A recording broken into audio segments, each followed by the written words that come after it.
זה לא טוב, זה לא טוב, זה לא טוב, זה לא טוב, זה נורא, זה ממש לא יאומן ולגמרי מיותר. היא חוזרת מלכה קופרמן. משרד החוץ הוציא אותה לפרישה מוקדמת, השליחות שלה ממש מסתיימת, ועכשיו כמו כל דבר בטבע רוצה למכור את הדירה, לאסוף את הרהיטים ולחזור לבאר שבע.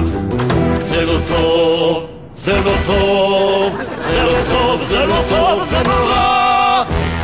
דווקא עכשיו כשהתחילה העונה? מה נעשה? נחזור לנתניה? בשביל מה לא צריך את זה? אילן, תירגע, דירה לא מוכרים ביום יומיים. כל מה שצריך לעשות זה למצוא מקום לי ולעודד לישון, ואחר כך נראה כבר מה עושים. היא חוזרת מלכה קופרמן. זהו! סיימתי להעביר את כל הדברים שלי מהבורגרי. יופי, עכשיו תחזיר הכל בחזרה. יואו, איזה כיף, זה עונה חדשה. גמרי.